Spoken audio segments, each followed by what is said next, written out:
Life का journey हमेशा school से ही शुरू होता है। वही सब एंथ्रोपोलॉजिस्ट होने का मन किया। बजे के 10 बजे के बाद वो कभी कभी पी लेता था।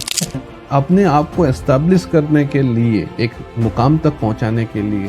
लेकिन जब आपका स्टूडेंटशिप खत्म हो जाएगा, you don't have the time to look at the sky also. The college का principals, retired professors, vice chancellor भी ऐसे दिखाते हैं, दूर से मैं स्टेज में रहता हूँ, ऐसे दिखाते हैं, ऐसे दिखाते हैं, ऐसे दिखाते हैं मैक्सिमम। एज ए स्टूडेंट मेरा जो सक्सेस का मतलब है वो क्या होगा मेरे लिए? You need to understand your potentiality first. जिंदगी संवरने के लिए आपको 4 चीजों की प्राप्ति होना जरूरी है, और ये है CBCS system, choice based credit system. पढ़ाई करने के बाद आप डॉक्टर नहीं बना भी। पहले आप ये बताइए कि how you started your journey from childhood to अब अभी तक, कैसे आपने जर्नी को स्टार्ट करा और क्या क्या आपकी लाइफ में हुए चीज़ें जो जहाँ से आपने सीखा है काफ़ी सारी चीज़ों को। लाइफ का जर्नी अगर बोला जाए कि लाइफ का जर्नी कहाँ से स्टार्ट किया, तो मुझे ये बोलना पड़ेगा कि लाइफ का जर्नी हमेशा स्कूल से ही शुरू होता है। मेरा एजुकेशन रहा सेंट मैरीज स्कूल में डिब्रूगढ़ में। I was educated in Saint Mary's school Dibrugarh, तो until class 10 I was there. तो उसके बाद जो हायर सेकेंडरी हम लोग के टाइम, उस टाइम पे हायर सेकेंडरी बोला जाता था। उस समय हायर सेकेंडरी का, आज का जो 11 एंड 12 है, वो उस समय हायर सेकेंडरी बोला जाता था। हमारे समय से पहले इसको बोला जाता था प्री यूनिवर्सिटी। ओके। तो हायर सेकेंडरी जो है वो उस समय कॉलेजेस के अंदर हुआ करता था। जो अभी आज का डिग्री कॉलेज, जहाँ पे आजकल हायर सेकेंडरी कोर्सेज नहीं है, जैसे 11 12 नहीं है, अभी क्लास स्कूल्स के साथ अटैच कर दिया गया। तो उस समय कॉलेज में हुआ करता था ये। तो मैंने अपना कॉलेज लाइफ ही बोलूँगा, सो 11 12 वो that I did from Kanoi college, DHS के कानोई कॉलेज, डिब्रूगढ़ हनुमान बाग सूरजमल कानोई कॉलेज। वहाँ मैंने साइंस में नाम भर्ती किया। उसके बाद वहाँ से साइंस में पास आउट किया। इसके बाद मैंने BSc शुरू किया ही था। मुझे फिर सोचा, मैंने मन नहीं लगा। बचपन से ही ऐसा ही हूँ कि जिसमें नैक है, जिसमें करना चाहते हो वही करो सही बात है, आगे जाके। ये तो एक समय था, मैंने सोचा था कि मैं एक जूलॉजिस्ट बन जाता हूँ। तो मैंने जूलॉजी में नाम भर्ती किया। उसके बाद मैंने सोचा, उस समय डिस्कवरी चैनल आया करता था। मैं because I pass out in 1990 matric, और उसके बाद मतलब क्लास 10 1992 में मैंने क्लास 12 किया था। जो आज का 12 है, उस समय हायर सेकेंडरी था। तो उस समय डिस्कवरी चैनल आया करता था, तो घर में डिस्कवरी चैनल देख देख के वही सब एंथ्रोपोलॉजिस्ट होने का मन किया। तो मैंने anthropology as an honours subject मैंने ले लिया। इसके बाद एंथ्रोपोलॉजी 1 साल पढ़ने के बाद मुझे लगा कि नहीं, मैं किसी और चीज़ के लिए बना हूँ। तो लिटरेचर के प्रति मेरा बचपन से कुछ था, जैसे बचपन से लिखा वगैरह, लिटरेचर के साथ थोड़ा सा ये था, लगाव था। तो मैंने सोचा क्यों ना लिटरेचर पढ़ लूँ। तो English literature I had chosen at that time. So I shifted from BSc to again English literature के लिए शिफ्ट किया। तो इंग्लिश लिटरेचर किया। उसके बाद ग्रेजुएशन तक आया। ग्रेजुएशन कंप्लीट होने के बाद I went back to Delhi.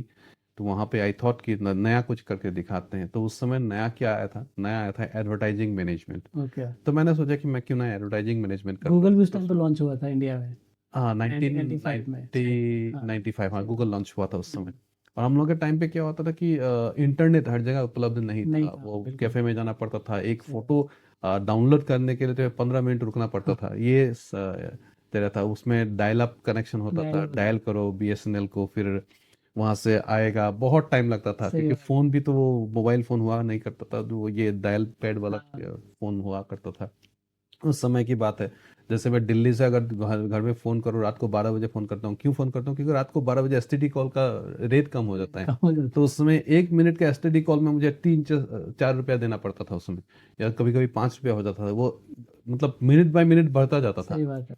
तो आज का टोटली लाइफ ही अलग है। टोटल वर्ल्ड ही चेंज हो गया। उसके बाद मैं दिल्ली चला गया एडवर्टाइजिंग मैनेजमेंट के लिए। फिर मेरे घर में एक्चुअली मेरा छोटा जो भाई है, उसका डेथ हुआ था एक्सीडेंट में। तो फादर ने बोला, तुम पहले एक मास्टर्स कर लो यहाँ पे आके। मास्टर्स का तुम्हारा नाम निकला है डिब्रूगढ़ यूनिवर्सिटी में। That time Dibrugarh university was a very famous university and it was good for literature also. तो मैंने फादर का बात मान लिया, डिब्रूगढ़ वापस डिब्रूगढ़ आ गया। उसके बाद जर्नी शुरू हो गया as a master of arts in English literature. Literature complete होने के बाद तुरंत बाद फिर मैंने B.Ed भी किया। उसके बाद M.Ed भी किया डिब्रूगढ़ यूनिवर्सिटी से, मास्टर ऑफ एजुकेशन। वहाँ मेरा साइकोलॉजी था मेन। ये कंप्लीट होने के तुरंत बाद मुझे नौकरी मिल गया था जवाहर नवोदय विद्यालय। तो मेरा पोस्टिंग था वहाँ कामरूप में। अभी हाल ही में उसका सिल्वर जुबली मनाया इन्होंने और मुझे भी बुलाया था। 6 अक्टूबर को सिल्वर जुबली मनाया इन्होंने and I was very glad and fortunate enough and I privilege in कि इन्होंने मुझे बुलाया। हालांकि मैं वहाँ पे 2 साल के लिए काम कर 1.5 साल के लिए काम किया था and I was sent to Manipur also. Khumbong गया था वहाँ पे साइंस एग्जीबिशंस के लिए, क्लस्टर मीट के लिए, रीजनल मीट के लिए, काफ़ी सारा काम किया 1.5 साल में। फिर मुझे लगा कि ये जो नवोदय विद्यालय का क्लस्टर्ड लाइफ है, मतलब सराउंडिंग में कुछ नहीं है, आपको पूरा जिंदगी वहीं पे बिताना है। तो मुझे लगा कि नहीं, I am meant for something else actually. Though I thought of becoming a teacher initially when I was doing my English literature in my college. बाद में मैंने सोचा नहीं, मुझे यहाँ से निकलना पड़ेगा। तो मैं वहाँ से निकल के डिब्रूगढ़ आ गया। डिब्रूगढ़ में उस समय एक पेपर न्यूज़पेपर निकलता था, दैनिक भूमिपुत्र बोल के। उनका जो ओनर है, अभी हाल ही में उनका डेथ हुआ है। दैनिक भूमिपुत्र में मैंने as a sub editor join किया उस समय वहाँ से आके। इसके बाद डिब्रूगढ़ में एक कॉलेज था, अनिरुद्ध देव कॉलेज, वहाँ पे मैंने बाकायदा लेक्चरर ऑफ इंग्लिश ज्वाइन किया। मतलब इंटरव्यू दिया, मिल गया, इंग्लिश लेक्चरर मैं वहाँ पे ज्वाइन किया। साथ ही साथ ये पेपर में, न्यूज़पेपर में एज अ सब एडिटर। तो आप दोनों जगह से दोनों एक जगह साथ में काम कर रहे थे। उस समय I became a member of the press club also. Then I became a member of state journalist union. तो वे ये सब चलता रहा वैसे। और देयर वाज अ टाइम जब मुझे टाइम ही नहीं मिलता था। जैसे आई वाज इन्वॉल्व में, जैसे मैंने पढ़ाना शुरू किया तो काफ़ी सारे स्टूडेंट्स आए मेरे पास जो इंग्लिश लिटरेचर पढ़ाना है, उनको ट्यूशन लेना है, प्राइवेट ट्यूशन। तो मेरा एक के बाद ऐसे ऐसे बढ़ता गया। एक समय ऐसा आया कि मेरे पास स्टूडेंट बेस है ऑलमोस्ट 200 ट्यूशन में। तो मेरा दिन शुरू होता था मॉर्निंग 6 बजे से पहले। 6 बजे मेरा ट्यूशन स्टार्ट होता था। 9 बजे कॉलेज में क्लास करना, उससे पहले 2 बैच का ट्यूशन करना, फिर 9 से 9:45 को मेरा यहाँ पे क्लास करना कॉलेज में। उसके बाद 10 o'clock से यूनिवर्सिटी में क्लास करना, 2 बजे तक यूनिवर्सिटी में क्लास करना, फिर 15 मिनट के बाद फिर कॉलेज में क्लास करना। यूनिवर्सिटी से दौड़ता हूँ फिर कॉलेज के लिए, लास्ट क्लास फिर कॉलेज में करता हूँ। फिर जब जैसे मैं घर आता हूँ 3:30 बजे, उस समय स्टूडेंट्स मेरा यहाँ पे भरा रहता है, खाली चाय पीने का भी टाइम नहीं मिलता है। फिर मैं स्टूडेंट्स के साथ बिजी हो जाता हूँ। 7 बजे तक, ऑलमोस्ट 6:37 तक मेरा ट्यूशन रहता है। उसके बाद मैं सीधा प्रेस क्लब निकलता हूँ। प्रेस क्लब में बाकी न्यूज़ वगैरह इकट्ठा करता हूँ। उसके बाद मैं दैनिक भूमिपुत्र के ऑफिस में जाता हूँ 9 साढ़े 9 बजे रात को, वहाँ एज ए सब एडिटर। उसके बाद मुझे प्रमोट किया गया एग्जीक्यूटिव एडिटर तक। तो the entire responsibility was upon मी। तो एज एन एग्जीक्यूटिव एडिटर मुझे सब कुछ कंपाइल करना है। तो मैं क्या करता था, फ्रंट पेज वो जो भी है, जो लेआउट वगैरह बनाना है, मैं खुद बनाता था। तो उस समय की बात है, आजकल का जैसा नहीं है। आज उस समय क्या होता था कि प्लेट मेकिंग होता था, एक्सपोज होता था, प्लेट मेकिंग होता था, प्लेट प्रेस में जाएगा, उसके बाद ही हम घर आते थे। अगर कहीं प्लेट में उल्टा सीधा हो गया, गड़बड़ हो गया, तो अल्टीमेटली मैं ही फंसूंगा ना, न्यूज़ ही खराब हो जाएगा। तो क्या होता था, प्लेट मेकिंग जब तक नहीं होता है, जैसे 1:30 बजे तक प्लेट मेकिंग हो जाता है। कभी कभी प्लेट मेकिंग में टाइम लगता है, जैसे हफ्ते में 2 बार तो होता ही है। उस समय एक सोइकिया नाम का एक वहाँ पे प्लेट मेकर जो था, वो था, वो 9 बजे के 10 बजे के बाद वो कभी कभी पी लेता था। उसके बाद प्लेट मेकिंग में गड़बड़ करता था, कभी उल्टा छप जाता था। तो इसीलिए कोई रिस्क नहीं लेने के लिए कभी कभी ऐसा होता था कि सुबह 3-4 बज जाता था घर आते आते। फिर नेक्स्ट डे सुबह 6 बजे मेरा ट्यूशन रहता था। तो वैसे लाइफ स्टार्ट किया मैंने। मतलब ऐसा है, कभी ऐसा भी दिन गया है कि पूरा दिन में 24 आवर्स में सोने के लिए 15 to 20 मिनट्स मिला है। ऐसा भी दिन गया है मेरे पास, कभी तो सोया भी नहीं ऐसा। Guys, This is the listen to him carefully, okay? Because he is telling the truth. And आप समझ रहे हो कि लाइफ बहुत आसान है, लेकिन है नहीं। अब when you want to be successful, you have to do something जो दुनिया में कोई नहीं कर रहा है। सर ने जो बताया ना, इतना काम तो मैं भी नहीं करता यार अभी। नहीं, झेलना पड़ता इतना है, काम मैं भी झेलना नहीं पड़ता है, करता। प्रेशर झेलना लेकिन पड़ता है, प्रेशर झेलना पड़ता है। अभी देखो, द बेस्ट टाइम, मैं अभी बोलूंगा आपको कि the best time of life is just studentship.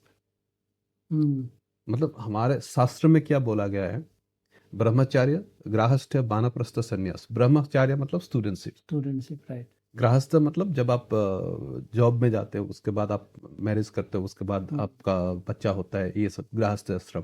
उसके बाद वानप्रस्थ, जैसे आपका 60 ईयर्स हो जाता है, हम लोगों के रिटायरमेंट एज आ जाता है, हम लोग क्या करते हैं, अपने बच्चों को, नेक्स्ट जनरेशन को हम लोग अपना ड्यूटी सौंपते हैं, धीरे धीरे धीरे जो उनको काबिल बनाते हैं, उसके बाद हमारा काम सब उनके ऊपर छोड़ते हैं, उसके बाद संन्यास आश्रम आता है। तो जो ब्रह्मचार्य आश्रम है, द स्टूडेंटशिप, ये लाइफ का सबसे ब्यूटीफुल टाइम है।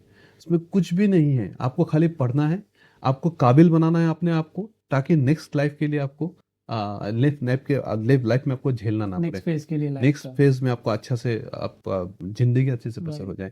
द थिंग इज दैट ये जो स्टूडेंटशिप है, स्टूडेंट्स, मैक्सिमम स्टूडेंट्स, आप लोगों को मैं ये बोलना चाहता हूँ, स्टूडेंट्स क्या करते हैं, यार इतना पढ़ लिया, पढ़ाई है, ये है, वो है, इतना प्रेशर है। नहीं है प्रेशर। पढ़ाई के बाद जो लाइफ है, लोगों को लगता है, जब हम लोग भी स्टूडेंट्स, एज ए स्टूडेंट्स हम लोग जब थे, हम लोग को लगता था कि अरे यार ये तो काम कर रहा है, ये दुकानदार है, इससे अच्छा दुकान दे देते यार, इससे अच्छा ये नौकरी कर लेते सही हैं। फिर बात है। अपने आप को एस्टेब्लिश करने के लिए, एक मुकाम तक पहुंचाने के लिए लोगों को इतना मेहनत करना पड़ता है, इतनी कड़ी मेहनत करनी पड़ती है, ताबड़तोड़ मेहनत करनी पड़ती है, तब ना जाके कुछ होगा। एंड स्टूडेंटशिप, जब you are in studentship, I mean students life, आपके पास everything, everything is there. You see life is so beautiful, you see the sky is blue. लेकिन जब आपका स्टूडेंटशिप खत्म हो जाएगा, शायद आपको ये जो स्काई है, you don't you don't have the time to look at the sky also. ये है, तो अभी मेहनत करो, आप अभी मेहनत करो और काबिल बनाओ अपने आप को, इस तरीके से काबिल बनाओ कि अभी देखो बहुत सारी चीजें हैं, काबिल कैसे बनाना है उसके ऊपर भी बहुत सारा कुछ बोलना होता है। बिल्कुल सही क्योंकि बात है। हमारे यहाँ पे क्या होता है, मैक्सिमम हम लोग जो अभी, मैं जो काम कर रहा हूँ अभी, मैंने देखा एज ए टीचर मैंने काम किया, एज ए प्रोफेसर काम किया, उस टाइम पे मैंने जो काम किया उसमें मैंने लगाव से किया। ऐसा नहीं है कि मैं एक जर्नलिस्ट हूँ तो मैं पढ़ाऊंगा नहीं, ऐसा नहीं है कि मैं टीचर हूँ तो मैं जर्नलिज्म नहीं करूँगा, ऐसा नहीं है कि मैं न्यूज़ नहीं बतौरूंगा, ऐसा नहीं है कि मैं उसमें नहीं जाऊँगा। उस समय की बात है, जिस समय हम लोगों ने जर्नलिज्म किया है, as a teacher, I was also a teacher. उस समय उल्फा असम में उग्रवादियों का उस समय बहुत बोलबाला था उस समय, बहुत डेली एनकाउंटर, यहाँ तक इंडियन आर्मी, उल्फा, सबके साथ हम लोग का एक रिलेशन होना जरूरी था, क्योंकि as a journalist we have to maintain the relationship. यहाँ तक हुआ है कि इंडियन आर्मी मेरे घर पे भी आए हैं। I had a very good relationship with many of the colonels and brigadiers here. बहुत सारा टाइम ऐसा हुआ भी है। I have seen people dying in front of me. बहुत खतरनाक टाइम था वो।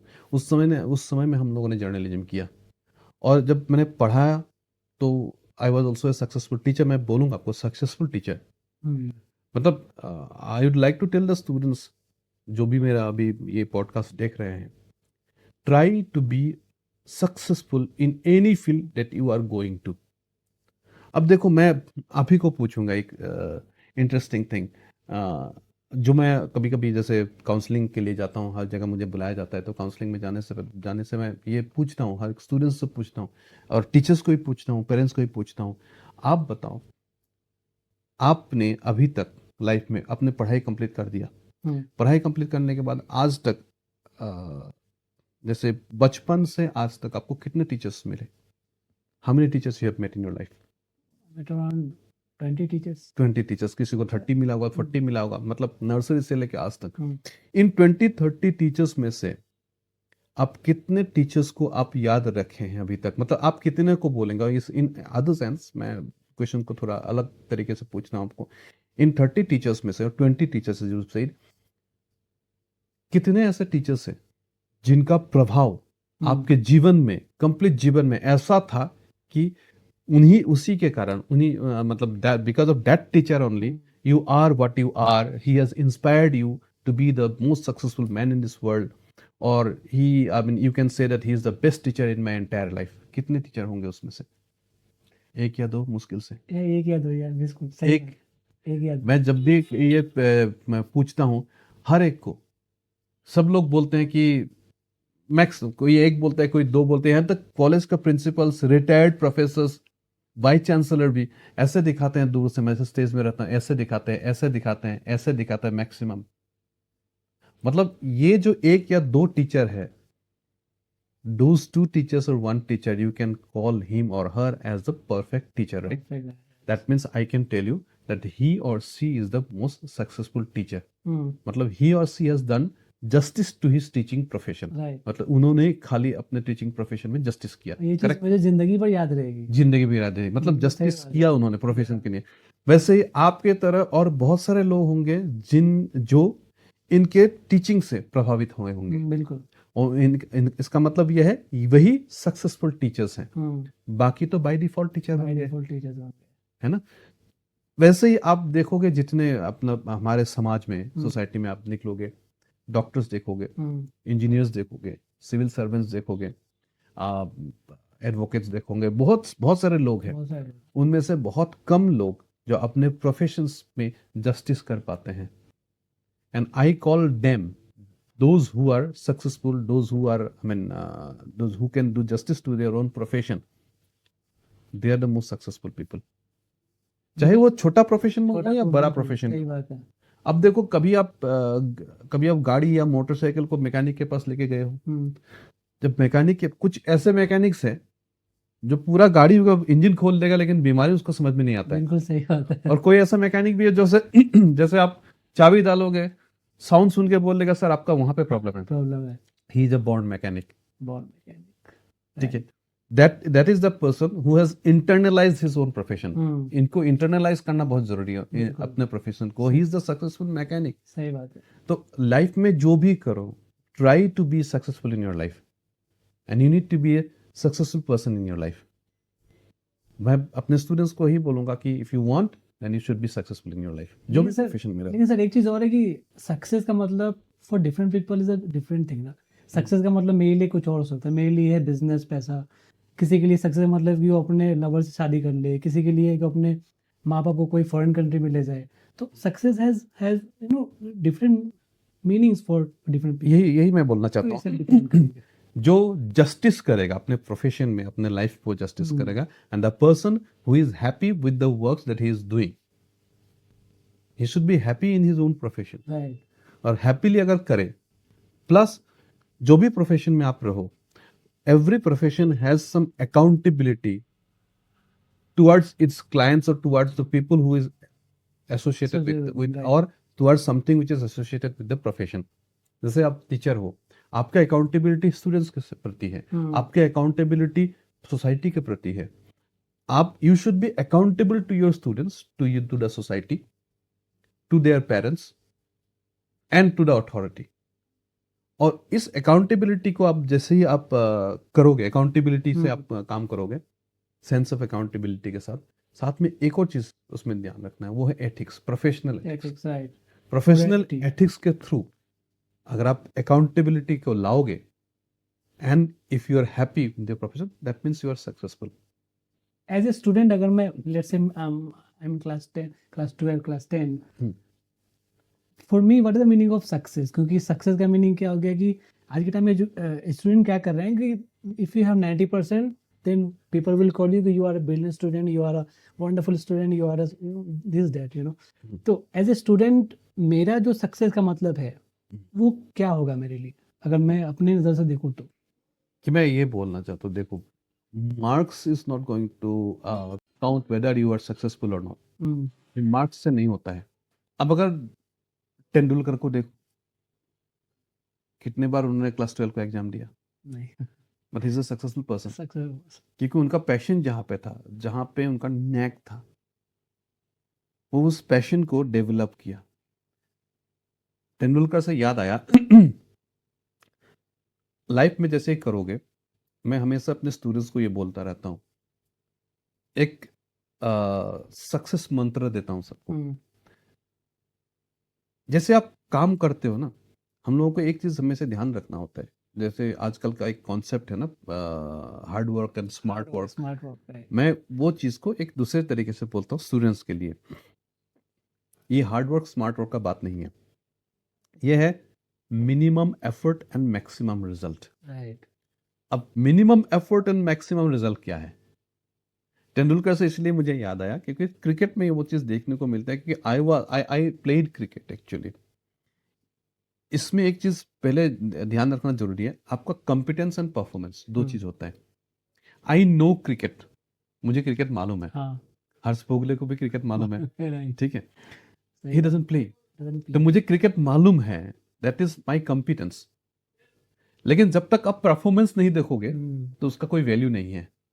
आपको भी क्रिकेट मालूम है, मुझे भी सबको क्रिकेट सबको मालूम पता है, है क्रिकेट, क्रिकेट सबको पता है, सबको पता है। लेकिन जब आप खेलोगे ऑन फील्ड तब आपका परफॉर्मेंस क्या है हम्म, उसी के ऊपर डिपेंड करेगा। अभी देखो, आपको लंबी रेस का घोड़ा बनना पड़ेगा। हम्म, आज विराट कोहली है, ठीक है, आज वो खेल रहा है कंटिन्यू, अगर 5 मैच में वो 0 मार दे, 6 बार, छठा मैच में उसको लेगा क्या? नहीं उसको तो नहीं लेगा, ड्रॉप कर देंगे उसको। है ना? हम्म, परसिस्टेंस ऐसे वो भी रहना जरूरी है। अभी कॉम्पिटेंस होना जरूरी नहीं है, खाली परफॉर्मेंस होना है। अगर आप खेलते हो, if you play cricket, I know cricket मतलब मेरा कॉम्पिटेंस है, मुझे मालूम है। आई प्ले क्रिकेट मतलब कॉम्पिटेंस भी है, परफॉर्मेंस भी है। आज के डेट में परफॉर्मेंस का जमाना है। अब देखो, परफॉर्मेंस जब दिया मैंने, जैसे विराट कोहली ने बैटिंग किया, या तेंदुलकर से मुझे याद आया, तेंदुलकर बैटिंग करे, वहां से ब्रेट ली उस समय का था जो फास्ट बॉलिंग करता था। हम लोगों ने तो बहुत सारे लोग देखे हैं, अख्तर था, विव रिचर्ड्स से लेके एम्ब्रूस, कॉटली एम्ब्रूस से लेके, तो इनका फास्ट बॉलिंग होता है। जैसे किसी ने फास्ट बॉलिंग किया, आउट स्विंगर बॉल डाल दिया, आई वॉज, मतलब अब मैं थोड़ा सा ज्यादा जानता हूँ क्योंकि I was captain in my school team when I was there in Saint Mary's school, so I used to play cricket. तो फास्ट बॉल डाला, उन्होंने स्विंगर बॉल दिया, आउट स्विंगर दिया है। आपने क्या किया, आपने बॉल को जस्ट कुछ नहीं किया, आपने बॉल को खाली स्निक किया, और आपको करना क्या है, विकेट कीपर और फर्स्ट स्लिप के बीच में प्लेस करना है, ताकि ये भी डाइव करने से ना मिले, इसको भी ये भी डाइव dive करने से करना ना मिले, प्लेस करना है उसको। बिल्कुल। आपका प्लेसमेंट सही रहा और बॉल निकल गया, कहाँ जाएगा बॉल? बॉल के लिए सीधा जाएगा, बाउंड्री लाइन बाउंड्री पे पास जाएगा। करेगा। तो आपने क्या किया? कुछ नहीं किया, काम तो ब्रेट वो आपका फास्ट बॉलर ने किया, आपने तो कुछ नहीं किया।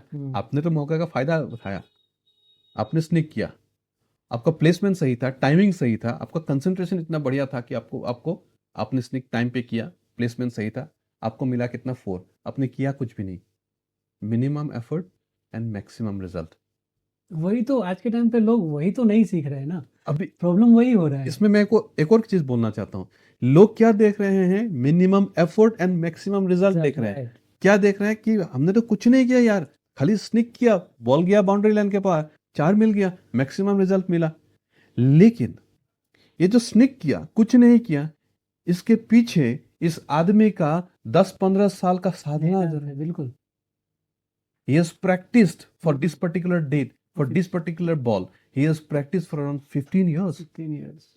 सुबह से लेके शाम तक उन्होंने कठिनाई का सामना किया। सुबह से शाम तक उसने अपना स्ट्रेंथ बनाया, कंसंट्रेशन ज्यादा किया, उसने प्लेसमेंट, टाइमिंग, सब कुछ उसने सही करने के लिए कितना टाइम लगा होगा, कितना लेकिन साधना किया है। वो तो लोग देखते ही नहीं है ना, वो नहीं देखते सामने खाली स्नीक कर रहा है, he is making crore of rupees but he is Virat Kohli, but when ये जब नहीं देखते, इसका क्या होता है मैं बताता हूँ। टाइटैनिक जैसे फॉल हुआ था, आइसबर्ग में जाके टक्कर मारा था। टक्कर मारा, आइसबर्ग दिखा खाली इतना छोटा सा, छोटा सा, आइसबर्ग नीचे बहुत बड़ा था। बहुत बड़ा था। मतलब ये होता है, हमको दिखते इतने, दिखता है सामने से बहुत छोटा है, लेकिन बहुत नीचे बहुत कुछ होता है। So you have to practise, you have to do, आपको साधना करना होगा, राइट, परसिस्टेंस बहुत ज्यादा होना है, तब जाके कुछ सक्सेस होता है। अभी देखो, आप अगर देखोगे कि यार कुछ नहीं किया, मिनिमम एफर्ट में मैक्सिमम रिजल्ट मिल रहा है, हम क्या कर रहे हैं, इतना कष्ट उठा रहे हैं, नहीं, this is not like that. Every successful man in this world has done something, और बहुत सारा कष्ट किया उन्होंने। मेहनत करना पड़ता है। ऐसा नहीं होता है, मेहनत, बिना मेहनत का कुछ नहीं आता है। तो सर अगर मैं स्टूडेंट की लाइफ के बारे में बात करूँ, तो आपने तो हज़ारों स्टूडेंट को अभी तक काउंसलिंग कर लिया, राइट? तो आपकी एजुकेशन कंपनी भी है सर की, अगर आप कोई भी इंफॉर्मेशन जानना चाहते हो ना, कि आपको क्लास 12, क्लास 11 या फिर 10 या फिर डिग्री के बाद क्या करना चाहिए, you need to contact him right now, okay, call him right now. तो ये एजुकेशन कंपनी रन करते हैं। तो मैं आपको अभी मैं बात करूँगा कि अगर आप एजुकेशन में भी काफ़ी सारी चीज़ें हैं जो हमें देखनी चाहिए, लेकिन हम वो देखते नहीं हैं। तो यहाँ पे सारा का सारा जो काम आता है, वो आता है एक काउंसलर, जो आपकी नीड को समझता है, आपके जो व्यक्तित्व उसको समझता है, आपके पैशन को समझता है, और फिर आपको बताता है कि आपको किस लाइन में आप परफेक्ट होगे जाके। बिकॉज जो जो आपको जो सबसे लास्ट में जो आता है वो आता है सक्सेस, तो इन्होंने हजारों स्टूडेंट को भी तो काउंसलिंग कर चुके हैं। Now I am gonna ask him one thing कि how a student can choose the right path to become a successful in any field, right? तो अभी मैं सर से बात करूँ, सर एक एज ए स्टूडेंट हमें क्या देखना चाहिए कि हमारा जो फ्यूचर है हमारे पैशन के हिसाब से, हमारा जो स्किल के हिसाब से, तो हमें कौन से लाइन में आगे जाना चाहिए एज ए स्टूडेंट, अगर मैं अपनी बात करूँ तो? देखो, इसमें मैं एक थ्योरी बोला, Maslow's theory of hierarchy of needs. Right. Maslow का थ्योरी होता है, आप गूगल करके वो देख सकते हो, Maslow's theory of hierarchy of needs. तो हायरार्की ऑफ नीड जो है ना, वो पिरामिड स्ट्रक्चर में होता है। एकदम बेस क्या होता है, आपको रोटी कपड़ा और मकान का जो बोला जाता है ना, तो आप कहाँ, तो उसके लिए आपका नीड ज़्यादा होता है। उसके बाद आपका क्या होता है, जैसे आपको जॉब मिल जाता है, उसके बाद आपको सिक्योरिटी, सेफ्टी एंड सिक्योरिटी का नीड आ जाता है।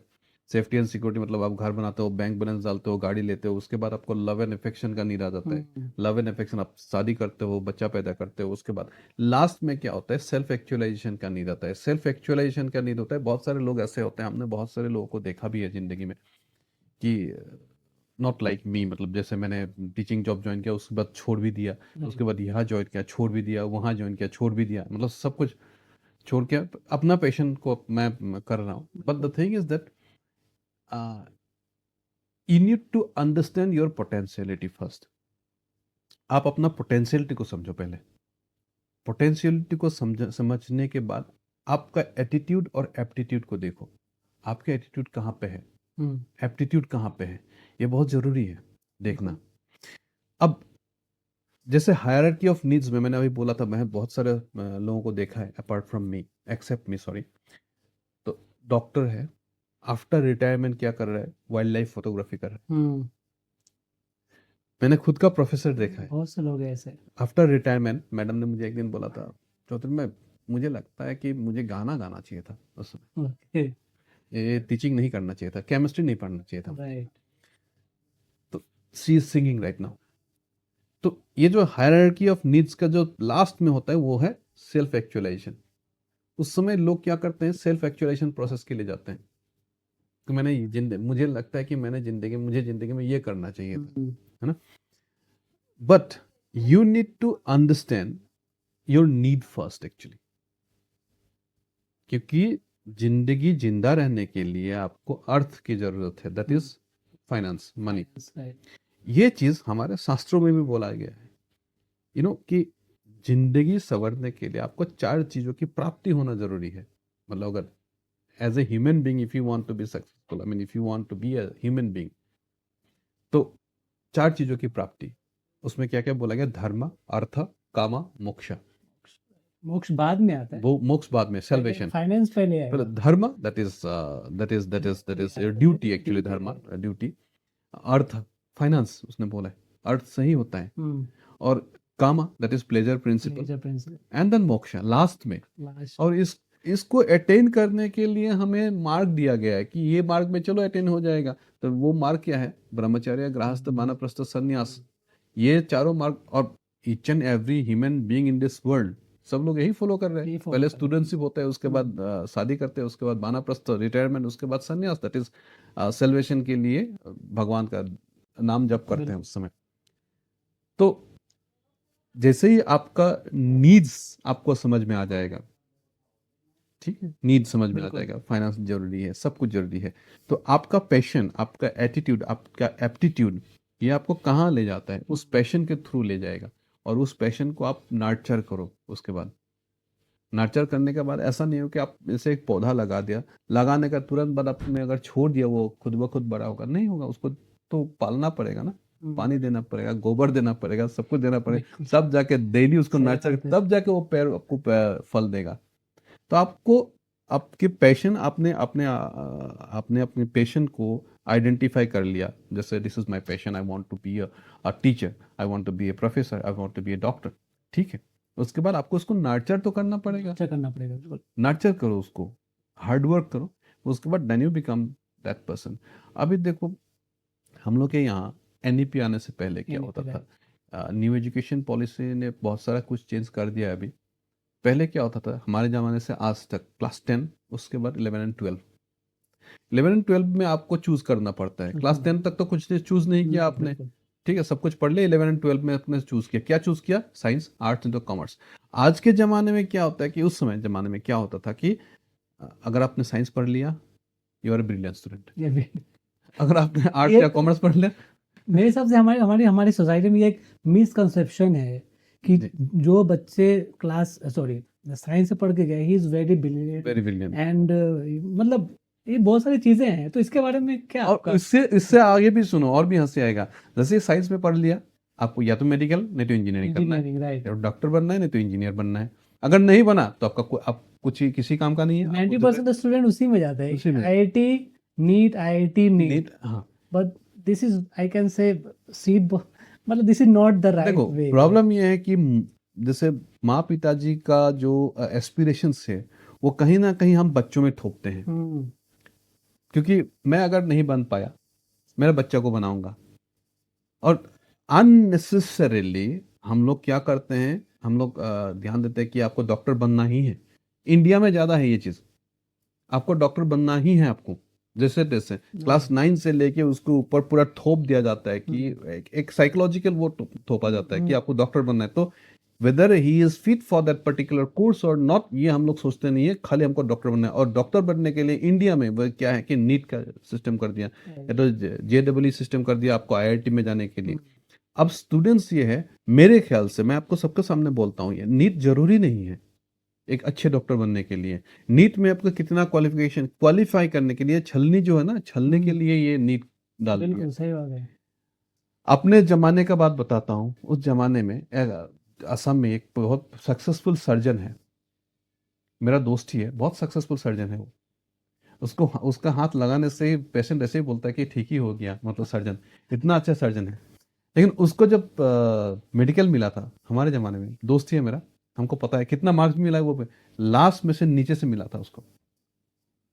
वो क्रिकेट भी खेलता था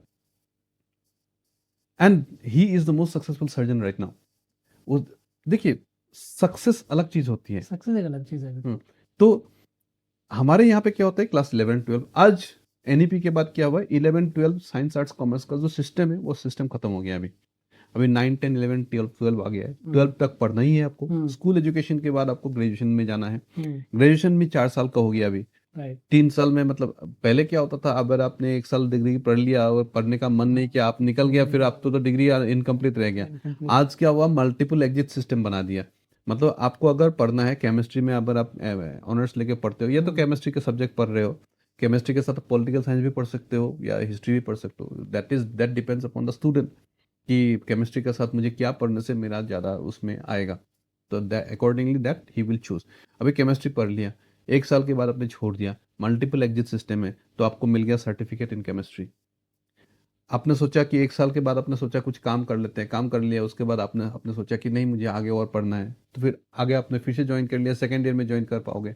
ओके। 2 साल के बाद आपको मिल गया डिप्लोमा, 2 साल कंप्लीट कर दिया। डिप्लोमा के बाद अगर आप कंटिन्यू करना चाहते हो, फिर 3 साल के बाद डिग्री ले सकते हो। अगर डिप्लोमा के बाद अगर एग्जिट करना चाहते हो, फिर आपने एग्जिट कर लिया, 1 साल फिर कहीं काम कर लिया, 2 साल काम कर लिया, 4 साल काम कर लिया। उसके बाद फिर आप थर्ड ईयर में आ गए, बोलते नहीं मुझे डिग्री कंप्लीट कर लेना है, फिर आपको डिग्री कंप्लीट करने के लिए 1 साल आ गया। ओके। फिर आपको 3 साल का कंप्लीट कर लिया, उसके बाद आपको डिग्री मिल गया। ये NEP का सबसे बढ़िया सिस्टम है। अभी डिग्री मिल गया, आपको डिग्री मिला, लेकिन आपको अगर आगे पढ़ना है, उस सब्जेक्ट में काम करना है, जैसे केमिस्ट्री में रिसर्च वगैरह करना है, तो आपको ऑनर्स का जरूरत पड़ेगा। तो ऑनर्स के लिए 1 साल और, 1 साल और पढ़ लिया, ऑनर्स मिल गया आपको डिग्री।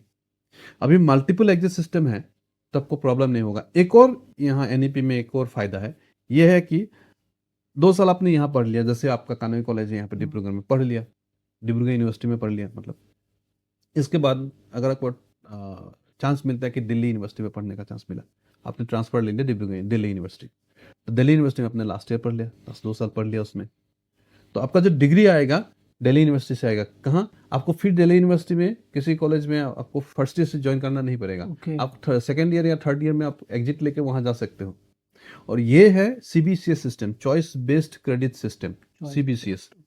तो यहाँ का क्रेडिट जो है, यहाँ आपका आपने अगर 20 क्रेडिट कर लिया, 30 क्रेडिट कर लिया, 40 50 क्रेडिट जो भी है, वो क्रेडिट आपको डिग्री के लिए सपोज 100 क्रेडिट है, आपने यहाँ पे 40 क्रेडिट किया, तो ये 40 क्रेडिट आपको उस यूनिवर्सिटी में ट्रांसफर हो जाएगा, तो क्रेडिट ट्रांसफर हो गया और डिग्री वही यूनिवर्सिटी से मिल जाएगा आपको फिर बाद में। तो ये तो बहुत अच्छा सिस्टम है, बिकॉज अगर आप किसी एक कॉलेज में पढ़ते हो और फिर नेक्स्ट कॉलेज में किसी और स्टेट में जाते हो, तो आपको दोनों जगह का एक्सपीरियंस समझ में आता है और डिफरेंसेस समझ में आते हैं कि कहाँ पे एजुकेशन हर एरिया में एजुकेशन का सिस्टम गवर्नमेंट तो सेम कहती है, लेकिन वहाँ वहाँ के हिसाब से फिर वो टीचर सारे रेडी होते हैं उस लोकल जहाँ पे कॉलेज होता है उसके हिसाब से। तो अगर आप डिफरेंट स्टेट में अगर आप पढ़ते हो डिफरेंट कॉलेजेस में, इसमें एक तो और चीज, एक्सपीरियंस आपके पास बहुत ज़्यादा आता है। पहले ये बोला जाता था कि जैसे दिल्ली यूनिवर्सिटी में पढ़ो या इस यूनिवर्सिटी में पढ़ो, इसमें एजुकेशन अलग एजुकेशन नहीं है। इंडिया का जो मतलब यूनिफॉर्मिटी ऑफ सिलेबस मेंटेन करना बहुत ज़रूरी है। जैसे मान लो, अगर ये चीज़ बहुत लोगों को पता नहीं है तो मैं इसीलिए बोल रहा हूँ, जैसे मान लो आपने डिब्रूगढ़ यूनिवर्सिटी से पास आउट किया, मास्टर्स किया, ठीक है, कल दिल्ली यूनिवर्सिटी में कोई प्रोफेसर का जॉब निकला, आप तो अप्लाई कर सकते हो उसमें, ठीक है। सही। जैसे दिल्ली यूनिवर्सिटी का कोई आया या कोची यूनिवर्सिटी का या त्रिवेंद्रम यूनिवर्सिटी से कोई आया या मुंबई से कहीं से भी आया, बिहार से हो या केरला से हो, यहाँ अगर किसी कॉलेज में अगर कोई पोस्ट निकलता है तो वो अप्लाई कर सकता है ना। बिल्कुल कर सकते क्यों कर सकता है? ये तो नहीं है ना कि दिल्ली यूनिवर्सिटी में, जैसे मैं इंग्लिश लिटरेचर का हूँ, दिल्ली यूनिवर्सिटी में शेक्सपियर एंड फिलोसफी पढ़ाया जा रहा है और डिब्रूगढ़ यूनिवर्सिटी में A for apple B for bat पढ़ाया जा रहा है, बाद में उसको सर्टिफिकेट दे दिया इंग्लिश लिटरेचर का। ऐसा तो नहीं है। There is an uniformity of the syllabus, क्योंकि बेसिक जो चीज़ है वो यूनिफॉर्म रहना जरूरी है। क्योंकि ये जो यूनिवर्सिटीज थे पहले, तो ये these comes under UGC, university grants commission, और जितने भी यूनिवर्सिटीज़ हैं इंडिया में और इंडिया के बाहर भी कुछ यूनिवर्सिटीज़ हैं, जो इन यूनिवर्सिटीज़ का एक एसोसिएशन है, उसे बोला जाता है association of Indian universities, okay. AIU बोला जाता है। AIU के अंदर जितने भी मेंबर यूनिवर्सिटीज़ हैं, वो यूनिवर्सिटी एक दूसरे का डिग्री को एक्सेप्ट करते हैं, अपनी मान्यता देते हैं। That is why there is an uniformity of syllabus. आपको दिल्ली यूनिवर्सिटी में जो पढ़ाया जा रहा है, डिब्रूगढ़ यूनिवर्सिटी में जो पढ़ाया जा रहा है, गुवाहाटी यूनिवर्सिटी में जो पढ़ाया जा रहा है, या त्रिपुरा कहीं पे यूनिवर्सिटी में पढ़ाया जा रहा है, उसमें there is an uniformity, same thing हर जगह सेम पे। Thing.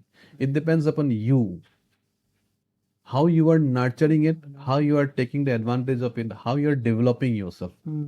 It depends upon you. इसलिए depends upon the student. अभी देखो, आपने एक क्वेश्चन पूछा था कि एक्चुअली क्या करने से क्या होगा। अभी देखो क्लास 12 का तो वो चला गया, अभी आ गया। उसके बाद आपको क्या चूज करना है। If you want to be a doctor, मैं एक एग्जांपल लेके बोलता हूँ, if you want to be a doctor, ठीक है, जरूरी नहीं है कि आप MBBS डॉक्टर ही बनो। MBBS डॉक्टर के लिए आपको नीट देना पड़ रहा है, नीट दे रहे हो आप। नीट देने के बाद क्या है कि आपको इतना मार्क्स जरूरी है, आपको मिला, तब जाके आप MBBS डॉक्टर, मतलब आप मेडिकल में घुस गए। उसके बाद गवर्नमेंट ऑफ इंडिया ने अभी एक और चीज मैंडेटरी किया है, वो है कि आप MBBS करने के बाद आप जब तक नीट जो है वो एंट्री लेवल के हैं, ठीक है, एंट्री लेवल का। एंट्री होने के बाद पढ़ाई कर लिया, पढ़ाई करने के बाद एग्जिट करने के लिए आपको फिर से टेस्ट देना पड़ेगा। जब हम नीट दे के हम कॉलेज में जाए, एडमिशन हो गया, 5 इयर्स पढ़ाई कर लिया 5 इयर्स, हाँ, पढ़ाई करने के बाद आप डॉक्टर नहीं बना। अभी गवर्नमेंट ने मैंडेटरी कर दिया कि आपको NEXT, नेक्स्ट मतलब नेशनल एग्जिट टेस्ट देना जरूरी है अभी। तो 5 इयर्स पढ़ने के बाद फिर एक नेक्स्ट टेस्ट देना पड़ेगा, वो है NEXT, that is national exit test. वो 2 लेवल में होगा, लेवल 1, लेवल 2। पहला पड़ाव लेवल 1 नेक्स्ट एग्जाम का, नेक्स्ट मतलब national exit test, NEXT exam का पहला पड़ाव अगर आपने क्रॉस कर लिया, तब आप प्रैक्टिस कर पाओगे, मतलब एज रजिस्टर्ड या डॉक्टर हाउसमैन कर पाओगे, प्रैक्टिस कर पाओगे। नेशनल एग्जिट टेस्ट का जो लेवल 2 है, दूसरा लेवल है, वो क्रॉस करने के बाद ही आप PG कर पाओगे। तो इसका मतलब है कि गवर्नमेंट काफी सारे फिल्टर्स लगा रही है। हाँ। तो उस फिल्टर से जो बाहर आएगा, ही और she will be the right person. अब देखो ये इतना कॉम्प्लिकेटेड है। राइट। अभी देखो अभी जो नया विश्व जो है, वर्ल्ड जो है, उस पे जा रहा है केमिकल्स को छोड़ के नेचुरोपैथी में जा रहा है, नेचुरोपैथी आयुर्वेदा में जा रहा है। अभी बीच में एक एडवर्टाइजमेंट आया, only Ayurveda has the answer to cancer. वो सही है, क्योंकि ये मेडिकल सिस्टम जो है वो इंडिया में डेवलप हुआ था, सुश्रुत ने डेवलप किया था। अभी भी मेडिकल साइंस जब पढ़ाया जाता है तो फिर सुश्रुत ही उनका गुरु है। ठीक है, अब देखो इंडिया में और कुछ कोर्सेस है जिनको डॉक्टर के हिसाब से मान्यता दिया जाता है। एक तो आयुर्वेदा हो गया, उसे बोला जाता है BAMS, bachelor of Ayurvedic medicine and surgery. Ayurvedic जो डॉक्टर्स है, आयुर्वेदा का जो डॉक्टर्स हैं, ये लोग सर्जरी भी कर सकते हैं क्योंकि ये लोग पढ़ते हैं, लेकिन किसी को पता नहीं है सोसाइटी में कि आयुर्वेदिक डॉक्टर्स भी सर्जरी कर सकते हैं। मिसकंसेप्शन है कि मिसकंसेप्शन वो नहीं कर सकते। अभी गवर्नमेंट ने आयुर्वेदिक डॉक्टर्स को तो हर एक हॉस्पिटल में दे ही दिया। अब आता हूँ दूसरा एक चीज में जो लोगों को बहुत कम लोगों को पता है, ये मैं स्टूडेंट्स को बता रहा हूँ। इसे बोला जाता है BNYS, bachelor of naturopathy and yogic science. ये जो कोर्स है, ये कोर्स करने के बाद ये this is the same old course, मतलब आप MBBS में जो पढ़ोगे, bachelor of naturopathy and yogic science मतलब BNYS में भी सेम कोर्सेज पढ़ोगे, वही सेम एनाटॉमी पढ़ना है, फिजियोलॉजी पढ़ना है, फार्माकोलॉजी पढ़ना है, सब कुछ पढ़ना है। यहाँ पे सेम है, बुक्स भी सेम है, सब कुछ सेम है, ड्यूरेशन भी सेम है, 4.5 years का ड्यूरेशन है, 1 year इंटर्नशिप है, सेम। इसके बाद आपका बाकायदा गवर्नमेंट के साथ एक रजिस्ट्रेशन होगा, जैसे MBBS करने के बाद डॉक्टर्स का रजिस्ट्रेशन होता है, जब डॉक्टर एक रजिस्ट्रेशन नंबर आता है, वैसे BNYS करने के बाद आपको डॉक्टर का एक रजिस्ट्रेशन रहता है। सेम वाइट कोट, सेम स्टेटिस्कोप, यार कुछ डिफरेंसेस है नहीं, सेम बुक्स, सेम सब्जेक्ट्स, सब कुछ सेम पढ़ना होता है। बट डिफरेंसेस कहाँ आता है, जैसे ये MBBS डॉक्टर्स में फार्माकोलॉजी में थोड़ा केमिकल मेडिसिन के बारे में पढ़ोगे, यहाँ BNYS में नेचुरल मेडिसिन के बारे में पढ़ोगे। These are natural medicines that can cure human body to the fullest, मतलब कंप्लीट क्योर खाली नेचुरोपैथी और आयुर्वेदा में है, वही नेचुरल मेडिसिन के बारे में पढ़ते हैं। अब मैं इसका प्रैक्टिकल इम्प्लीकेशंस बताता हूँ आपको। डिब्रूगढ़ में गवर्नमेंट ऑफ इंडिया ने काफी करोड़ों रुपया खर्चा करके एक हॉस्पिटल बना रहा है, नेचुरोपैथी का हॉस्पिटल। अभी ये नेचुरोपैथी का हॉस्पिटल जो है, वहां काम करने के लिए हमारे पास नेचुरोपैथी डॉक्टर नहीं है। राइट। अभी नेचुरोपैथी का डॉक्टर्स कहाँ से लाएंगे? अभी 2-3 साल में तो कंप्लीट हो जाएगा ये हॉस्पिटल। तो यहाँ नौकरी करने के लिए डॉक्टर्स कहाँ से लाएंगे? बाहर से लाना पड़ेगा। तो हम खुद को इक्विप नहीं कर रहे हैं कि we are not equipping ourself कि यहाँ पे हम लोग का एक अपॉर्चुनिटी है, यहाँ ट्रैप करने के लिए हमें ये चीज पढ़ के आना है। You become a doctor, you become a doctor, you can become a doctor, same degree, right? Same degree, MBBS and this same ये पढ़ाई भी सेम है, everything is same. Government of India will give you the certificate as a doctor, उसमें registration होगा बाकायदा। लेकिन जो naturopathy के हॉस्पिटल से डिब्रूगढ़ में बता ही रहा हूँ खाली, बाकी अरुणाचल में हर जगह अभी नेचुरोपैथी में ज्यादा डिमांड हो रहा है, तो नेचुरोपैथी का हॉस्पिटल्स खुल रहा है। अभी लोगों को पता ही नहीं इस बारे में। Government, what Assam government is going to do is that they are going to convert this civil hospitals as wellness centres. अभी वेलनेस सेंटर में कन्वर्ट करेंगे ये लोग। अभी यहाँ नौकरी करने के लिए you have to study that naturopathy course. If you want then I can give you all possible help to become a naturopathy doctor. अभी रिसेंटली मैंने कुछ स्टूडेंट्स को नेचुरोपैथी के लिए भेजा है। स्टूडेंट्स आप पढ़ के आओ, इमीडिएटली आपका नौकरी पक्की है यहाँ पे, क्योंकि यहाँ पे लोग हैं नहीं। यहाँ पे तो लोग you should think about those courses where there is still demand. मतलब जो कॉमर्स का एक थ्योरी होता है ना, जब सप्लाई कम होता है तो डिमांड ज्यादा, सप्लाई ज्यादा है तो डिमांड कम हो जाता है। आजकल you need to think about those things, जैसे सप्लाई कहाँ पे ज्यादा हो रहा है। देखो जैसे मेडिकल लैब टेक्नोलॉजिस्ट हो गया, बहुत लोग क्या करते हैं, ये B फार्मेसी पढ़ते हैं, D फार्मेसी पढ़ते हैं, फार्मेसी पढ़ते हैं, या तो नर्सिंग करते हैं, BSc नर्सिंग, GNM, ANM। यहाँ पे इतना ज़्यादा सप्लाई हो गया, डिमांड कम हो गया। इसका मतलब यह है कि डिमांड कम होने का मतलब यह है कि सैलरी स्ट्रक्चर थोड़ा सा कम हो रहा है धीरे धीरे। लेकिन आपको क्या करना है, आपको देखना है अगले 4 साल में डिमांड किस चीज़ का बढ़ेगा। अगले 4 सालों के बाद क्या करने से हमें इस इजीली जॉब मिले, जैसे minimum effort and maximum result. आपको पढ़ाई करना है, एफर्ट ज़्यादा देना नहीं है, आपको पढ़ाई करना है, पास आउट होना है। एक ज़माना था आज से 50-60 साल पहले, कोई भी आदमी एमए पास करके आए यहाँ पे उठा के ले जाते थे, 2-3 कॉलेज में मारामारी लगता था, इसको मैं ले रहा हूँ, इसको मैं ले रहा हूँ। आज इतने सारे मास्टर्स डिग्रीज हो गया, उसका डिमांड नहीं है। नहीं है। आज नेचुरोपैथी का इतना डिमांड, मैं आपको बता रहा हूँ, इतने सारे हॉस्पिटल्स खुल रहे हैं, काम करने के लिए लोग नहीं है, लोकल लोग नहीं है। यू कैन आराम से you can go for naturopathy and come back as a doctor. और आपका तो डिमांड इतना रहेगा कि you can not imagine also. और इसका ट्रेंड भी हालांकि पहले इसका ट्रेंड वेस्ट में था, यूरोपियन कंट्रीज में, अमेरिका वगैरह में, लेकिन अब गवर्नमेंट ने रियलाइज़ कर लिया कि अगर हमें एक स्वस्थ सोसाइटी को बनाना है, यानी लोगों को ठीक करना है। काफ़ी सारी बीमारी आज के टाइम में आप जान रहे हो कि diabetes, heart attack, young age में डायबिटीज हो रहा है भाई। मैं तो शॉक हो गया कि the people who are in 30s they have diabetes. तो आप समझ रहे हो कि जो नेचुरोपैथी है, सर ने जो बताया अभी, उसकी डिमांड है। तो अगर आपको इस लाइन में जाओ ना, है कि नहीं सर? यस। अभी देखो, the world, as I told you, performance देना बहुत जरूरी होता है। परफॉर्मेंस देने के बाद ही होगा। The world is going into somewhere else actually. ये जो वर्ल्ड अभी कहाँ जा रहा है, जैसे आपको देखो, आप अपने बाय डिफॉल्ट, मैंने बोला हायर सेकेंडरी के बाद, मतलब क्लास 12 के बाद आपको कुछ और सुझा नहीं, तो आर्ट्स और कॉमर्स के लोग सीधा बीए बीकॉम करने लगे। Right. उसके बाद वो एमए एमकॉम करेंगे अगर चांस मिलेगा, नहीं तो नहीं करेंगे। उसके बाद असम में क्या है कि आप नौकरी के लिए ढूंढोगे, मतलब ढूंढते रहोगे, या तो टेट, टीचर्स एलिजिबिलिटी टेस्ट, ये दोगे। मतलब घूम फिर के ऐसा हो रहा है ना, मुल्ला का दौर मस्जिद तक, घूम फिर के उतना ही हो रहा है। हम एक राउंड में चल रहे हैं, सर्कल में। ठीक है, लेकिन हम अगर, if you want to be successful, अगर आपको सक्सेसफुल बनना है, तो आपको क्या करना है, आपको अपने आप को फिट करना है। क्योंकि the world has so many jobs to give right now. ठीक है, दुनिया बहुत आगे चला गया। अभी एआई के डेवलपमेंट के बाद Right. काफी सारा आगे चला सही गया। बात। अभी एआई टेक्नोलॉजी जो है, आज से 5 साल पहले डेवलप हो गया, 5 साल पहले उसका डेवलपमेंट हो गया था पूरा।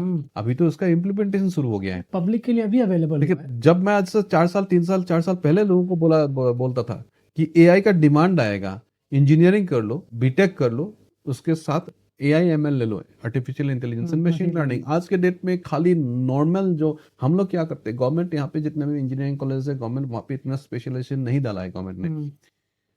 हम लोग क्या करते हैं, क्लास 12 तक ये पढ़ लिया हमने, प्राइवेट में पढ़ लिया, और उसके बाद हम लोग क्या करते हैं, एंट्रेंस देते हैं। एंट्रेंस में क्या मिलता है हमको, गवर्नमेंट जॉब। अगर कॉलेज मिलता है तो हम लोग गवर्नमेंट कॉलेज के लिए चले जाते हैं। ये देखते नहीं है कि हमें स्पेशलाइजेशन क्या मिल रहा है वहाँ पे। If you have the knowledge, तब ना जाके आपको नौकरी मिलेगा। अब AIML का जो जमाना है, AIDS मतलब artificial intelligence and data science, उसके बाद आपको क्लाउड कंप्यूटिंग, डेटा एनालिटिक्स, है ना, फिर ऑगमेंटेड रियलिटी, इन सब का जमाना है अभी। अभी गेमिंग एक नया कोर्स बन के उभर रहा है। वर्चुअल रियलिटी है। अगर हम उसके बाद अगर आप कॉमर्स और आर्ट्स में जाओ, तो उसमें तो और भी ज्यादा स्कोप है। जैसे अभी देखो, मैं आपको एक सिंपल सा एग्जांपल बताता हूँ। यहाँ पे अभी एयरपोर्ट्स का डेवलप किया है गवर्नमेंट ने, Right. बहुत ज़्यादा एयरपोर्ट्स डेवलपमेंट किया है। तो एयरपोर्ट्स में काम करने के लिए एयरपोर्ट्स में ट्रेन पर्सनल्स होना जरूरी है। अगर आप BA इन पॉलिटिकल साइंस हिस्ट्री करोगे क्या, या MA इन पॉलिटिकल साइंस हिस्ट्री करोगे क्या, मैं आपको दे सकता हूँ कि आप आओ यार बेटा, ये एयरपोर्ट है, इसको मैनेज कर लो? नहीं you can not do it, है ना। तो क्या है कि एयरपोर्ट मैनेज करने के लिए ये एक टेक्निकल चीज़ है, टेक्निकल चीज है। पूरा उसका लॉजिस्टिक्स, सप्लाई चेन, सब कुछ मैनेज करना पड़ता है। तो उसके लिए एक डिफरेंट कोर्स निकल के आया है, that is BBA in aviation. अगर करके आओ एयरपोर्ट में, एविएशन इंडस्ट्री में, इन सब में आपका नौकरी ऑलमोस्ट पक्की हो तो जाती है। वहाँ पे डिमांड ज्यादा है। डिमांड ज्यादा है वहाँ पे डिमांड ज्यादा है। अभी नेक्स्ट 2-3 इयर्स में इंडिया को मोर देन 5 लाख कितना जॉब्स का जरूरत पड़ेगा यहाँ पे एयरपोर्ट्स में। तो उतना अपने पास पर्सनल्स नहीं है। बस उतना train people. You have to go and do BBA in aviation. This is the way you have to prepare yourself. अभी देखो, ग्रेजुएशन कर लिया, बाय डिफॉल्ट ग्रेजुएशन हो गया। ग्रेजुएशन होने के बाद अभी इतने सारे कंपनीज हैं, इनको चाहिए मैनेजर्स। एक जमाना था जब खाली कॉमर्स के लोग ही MBA करने जाते थे, मतलब हमारे यहाँ पे ये सोच था पहले। MBA के साथ साथ एक और कोर्स है PGDM, post graduate diploma in management. अभी यहाँ पे लोगों को अभी तक पता नहीं है PGDM कोर्स क्या है, कब शुरू हुआ, जबकि 1960s में ही शुरू हो गया था, जैसे ही IIMs आए। बहुत सारे स्टूडेंट्स को ये पता नहीं है कि आईआईएम है क्या। आईआईटी के बारे में तो काफी ठीक है, सुन लेते हैं, लेकिन आईआईएम क्या है पता नहीं है। आईआईएम इज जो इंडिया में मैनेजमेंट का टॉप लेवल इंस्टीट्यूट से वो आईआईएम है।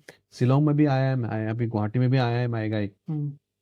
अब बात यह है कि आईआईएम जाने के बाद क्या होता है, उसमें डिग्री क्या दिया जाता है, पीजीडीएम डिग्री दिया जाता है, वो है post graduate diploma in management. That is not MBA, वो है एक प्रैक्टिकल एमबीए कोर्स, मतलब आपको मैनेजमेंट प्रोफेशनल्स बनाते हैं ये। अब देखिए मैनेजमेंट पढ़ने से क्या होता है, आपको थ्योरी का नॉलेज किसी को नहीं चाहिए, प्रैक्टिकल नॉलेज चाहिए। अगर आपको कंपनी चलाना है, आपको मैनेजरियल लेवल में काम करना है, तो आपको एडवांस एक्सेल चाहिए, तो आपको सीखना पड़ेगा। अभी नए नए टेक्नोलॉजी आ गए, ब्लॉकचेन मैनेजमेंट चाहिए आपको सिक्स सिग्मा जानना जरूरी होता है। ठीक है, अब देखिए हमारे यहाँ पे एक पेपर है क्लास 12 में, बिजनेस स्टडीज बोल के, वो कंप्लीट थ्योरी है, वो आप रट्टा मारो और पास करो, लिख दो। ठीक है।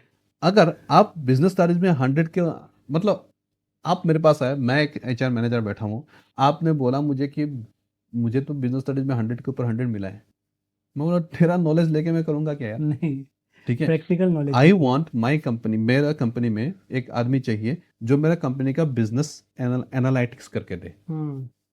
ठीक है, आपको 50,000 चाहिए, मैं 1 लाख रुपए देने के लिए तैयार हूँ, आपको मेरा कंपनी का बिजनेस एनालिटिक्स करके देना है। अभी बिजनेस एनालिटिक्स नया चीज निकल के आया है। You need to be proficient in business analytics, you need to be professional in financial analytics. अभी एनालिटिक्स बाकी सब चीजों में भी आ गया है, जैसे सेल्स एनालिटिक्स, मार्केटिंग एनालिटिक्स। ठीक है, इन सब चीजों में डिमांड है, and you need to learn this. अभी ये सब कहाँ सीखने को मिलेगा, कौन सा ऐसा कॉलेज है जहाँ पे ये सब एक्स्ट्रा डिग्री मिलेगा आपको? ये सब देखने के बाद you need to choose something, उसके बाद आपको जाके नौकरी मिल सकता है।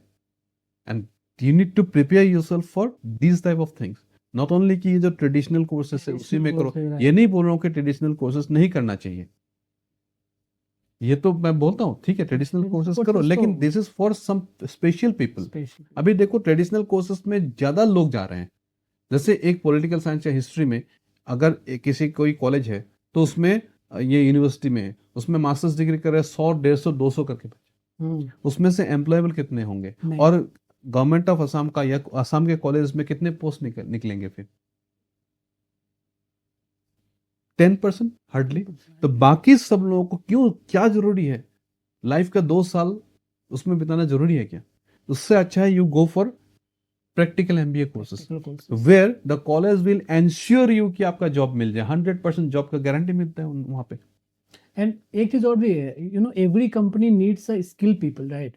अगर आज के टाइम पे अगर मैं देखूं तो लास्ट 6 महीने पहले एक रिपोर्ट आई थी, 70% ग्रेजुएट्स आर नॉट एम्प्लॉयबल। आप देख रहे हो कि मतलब समझने की जरूरत है कि हम किस तरफ जा रहा है। अगर 70% लोगों के पास में, अगर उन्होंने पढ़ाई तो कर लिया, जीवन में 25-30 साल लगा दिया, लेकिन उनके पास अब टाइम ही नहीं है, तो अब कैसे आगे बढ़ेंगे? अभी वही बात है, 70% ग्रेजुएट्स वो एम्प्लॉयबल नहीं है। एम्प्लॉयबल नहीं है मतलब यह है कि एम्प्लॉयबल, उनको वो स्किल सेट नहीं है, सही, वो स्किल नहीं है जो कॉर्पोरेट में चाहिए। कॉर्पोरेट में तो जॉब है, बहुत सारे जॉब है, लेकिन वो स्किल नहीं है। इसीलिए फिर देखो ग्रेजुएशन करने के बाद आप मास्टर्स डिग्री कर लिया, political science, history, geography, chemistry, mathematics, बहुत सारा कोर्सेस हैं, आपने कहीं पे कर लिया। सपोज आपने बोला कि नहीं मुझे किसी कंपनी में ज्वाइन करना है, अरे कैसे करोगे आप? कंपनी आपको हायर नहीं करेगी, फिर कंपनी को आपको, आपके पीछे फिर कंपनी को 2 साल गंवाना पड़ेगा, उसमें कंपनी का खर्चा है। कंपनी का तो रेडीमेड चीज चाहिए, आजकल तो सब लोग रेडीमेड चीज लेते हैं ना। कितने लोग हैं, आप शर्ट सिलवा के पहनते हो क्या आजकल? किसके पास इतना टाइम है? इतना कंपनी आपके ऊपर स्पेंड नहीं करेगी। दे वांट स्किल पीपल के डायरेक्ट आए, उनको बैठाया जाए और वहां से वो काम अपना स्टार्ट करें। उनके पास टाइम नहीं कि आपको 2 साल सिखाए। वो स्किल कहाँ मिलेगा, ये सीखना, वो जानना बहुत जरूरी है। वो स्किल सेट कहाँ है और क्या क्या स्किल सेट है, वो जो अभी कॉर्पोरेट्स में क्या क्या स्किल सेट है, नेक्स्ट 2 साल के बाद क्या क्या स्किल सेट से आपको कॉर्पोरेट में मिलेगा? ये एचआर में मिलेगा या फाइनेंस में मिलेगा, सेल्स में मिलेगा या कहीं पे मिलेगा? अभी देखो नया फील्ड डेवलप हुआ है डिजिटल मार्केटिंग का। Digital marketing, right. आजकल कोई नहीं देखता है पेपर में, एड नहीं देखता है आजकल, होर्डिंग में ऐड देखते हैं। वो हम लोग के टाइम में था विजुअल कम्युनिकेशन बोल के एक सब्जेक्ट था, BA and BSc in visual communication. आजकल विजुअल कम्युनिकेशन डिजिटल मीडिया में आ गया है। तो आपको डिजिटल मार्केटिंग जानना होगा, सोशल मीडिया मार्केटिंग जानना होगा। आजकल सबसे ज्यादा इंपॉर्टेंस और सबसे ज्यादा इन्फ्लुएंस सोशल मीडिया इन्फ्लुएंसर्स का है। और ये वीडियो भी आप सोशल मीडिया पे देख रहे हो ना, यू नीड टू अंडरस्टैंड कि जो सोशल मीडिया की जो डेप्थ है, ये एक सब्जेक्ट अलग है, लेकिन जो ट्रेंड है वो सोशल मीडिया चल रहा है। अगर आप सोशल मीडिया पे हो ना, अगर आपकी स्किल अच्छी, अगर आप वीडियो वगैरह बना सकते हो, company will hire you, right? Company will hire. Next जो वर्ल्ड है, नेक्स्ट वर्ल्ड जो है वो कहाँ पे जा रहा है, आज के स्टूडेंट्स को वो समझना बहुत जरूरी है। नेक्स्ट वर्ल्ड कहाँ पे जा रहा है। अभी देखो 84 में इंडिया में कंप्यूटर्स आए थे।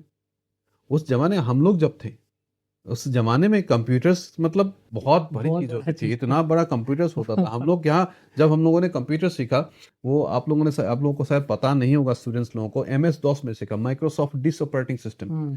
डिस्क ऑपरेटिंग सिस्टम, DIS के डिस्को, डिस्क क्या होता है, फ्लॉपी डिस्क क्या होता है, आपने देखा भी नहीं होगा शायद फ्लॉपी डिस्क। सही बात। ठीक है, तो हम लोगों को क्या होता था, ये DIR/ क्लिक करते थे, और क्लिक करने के बाद आपको डायरेक्टरी आएगा, इन्वेंट्री लिस्ट आता है।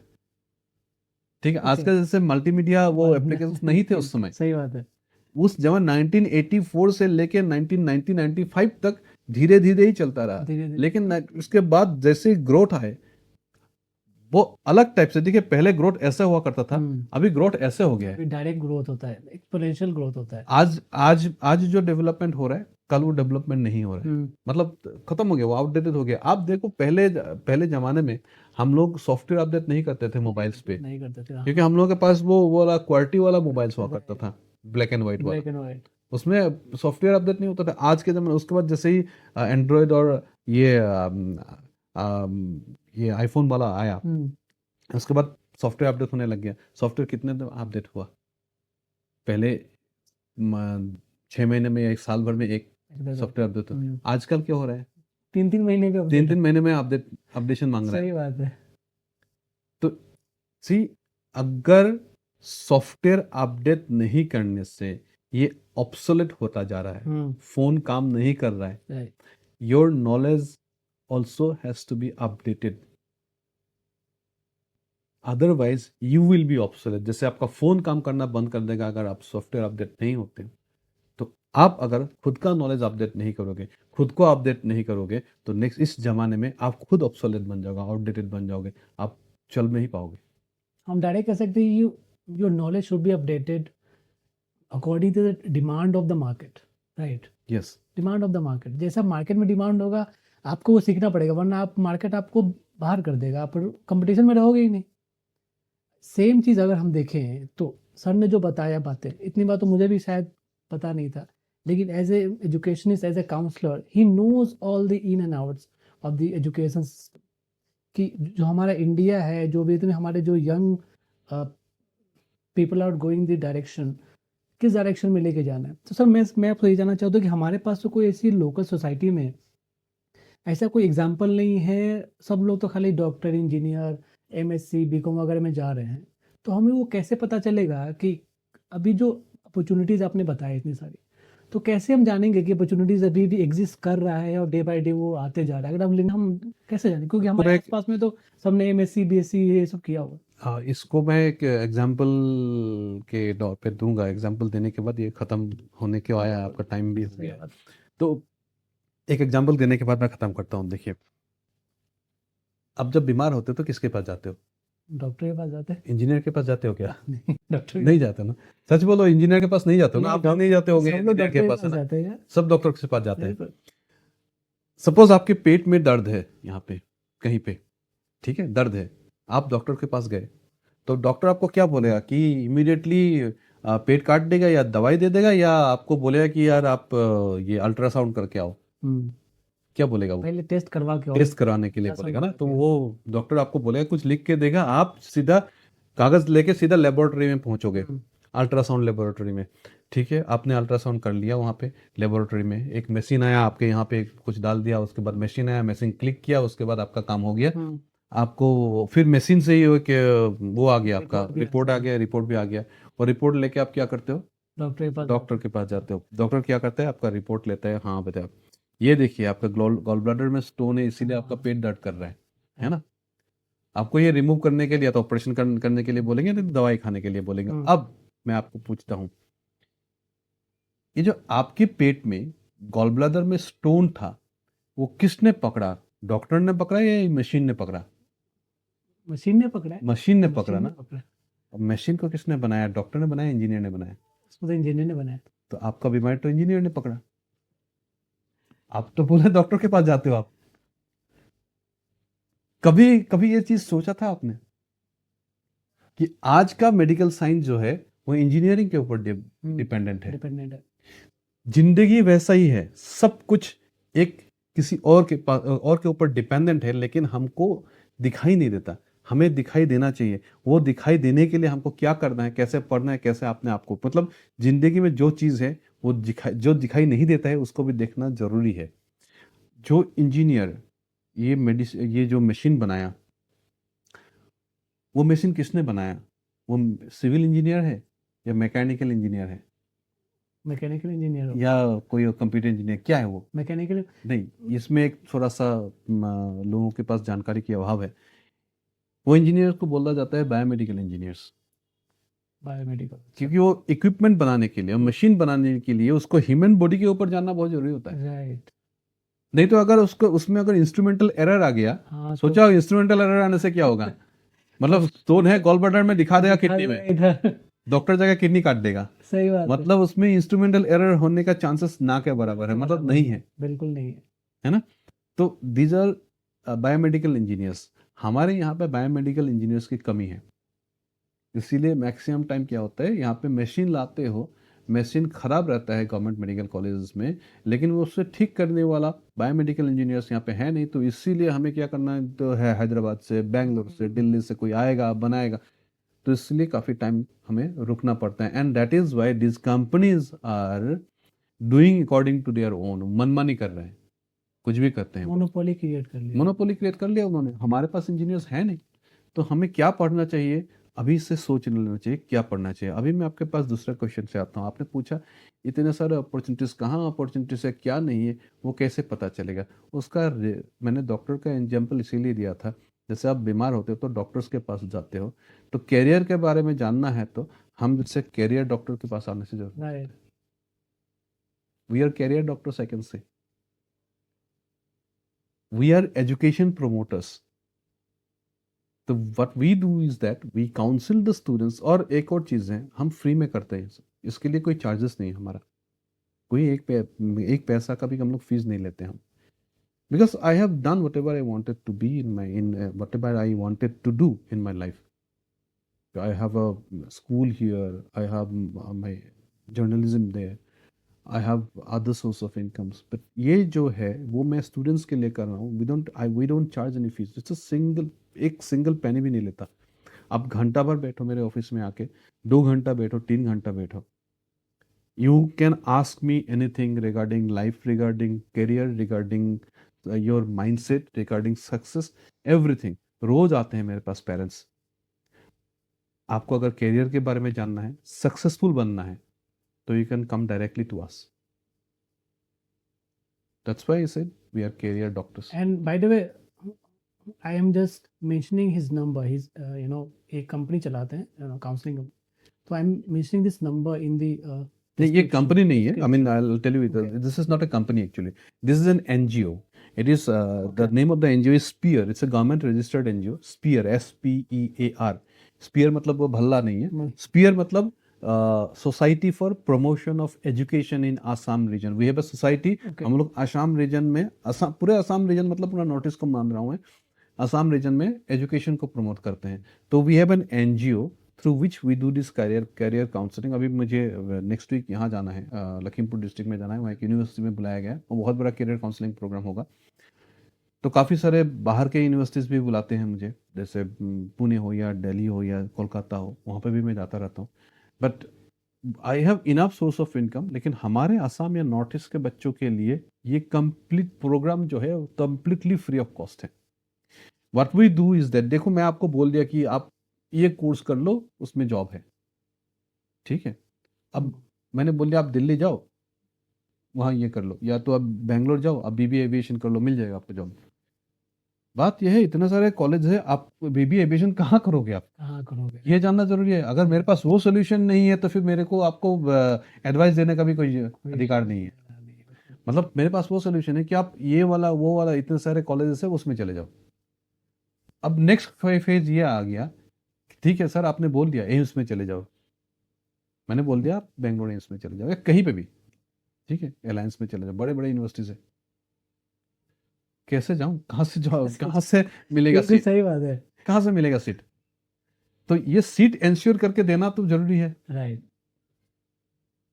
हमारा काम वहां तक आता है। And for the entire things we don't charge a single penny, हम लोगों को कोई एक पैसा का भी जरूरत नहीं, आपको हम लोग सीट रेडी करके देंगे।